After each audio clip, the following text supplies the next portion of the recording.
Hey guys, welcome back to my channel. I'm Zach and today I'm going to give you a brand new video, which will be the second video of this series. If you guys haven't seen my first video on the 5 things you need to know before setting up an aquarium, I'll leave a link over there so you can just click on that one and check that one out while you're there. This video I'll be talking about choosing your fish, and you may be wondering why choosing your fish would be the next video because it's so early.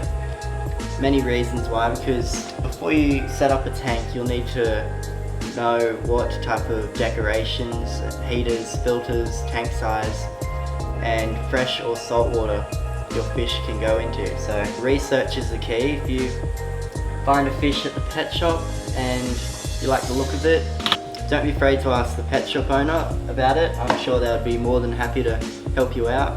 And yeah, also just do some more research on the fish and then you'll be more aware on what to put in the tank with it. Selecting your first fish is not easy and it can be overwhelming and one of the hardest decisions you can make. So make sure you do some research on the fish you would like to keep in your fish tank. Be able to know what the fish's behavior is like, aggression, or if it's a peaceful little fish. So putting your fish into a battle zone or putting it into a gas chamber. So make sure you do a bit of research.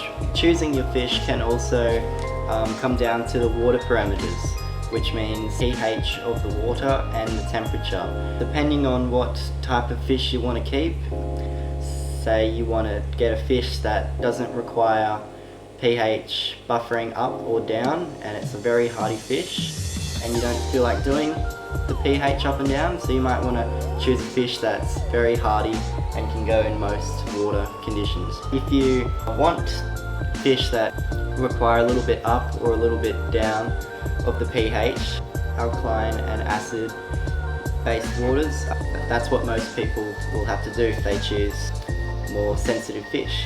You'll also need to know, when choosing your fish, how big it gets. So that will require the tank size that you pick. By like 3 or 4, maybe 10 fish, and then they all grow out and eventually they can't move in your fish tank. So make sure you know how big your fish are going to get before you buy them. Also choose which fish are compatible with the fish that you want to buy as well. So you don't want to buy, for instance, an Oscar, which is one of the largest cichlid tropical fish you can get, with a little goldfish. No, that won't work. So make sure you find some compatible fish mates that will go into your tank.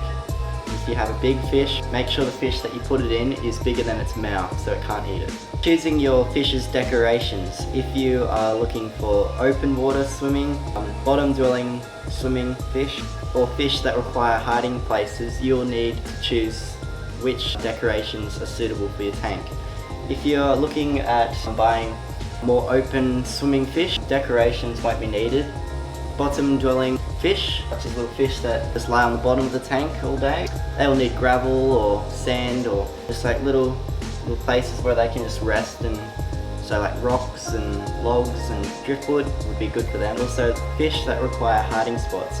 So you'll need to completely decorate your whole tank to the style and situation and the environment of your fish's conditions. So make sure you do some research before you go and setting up your tank.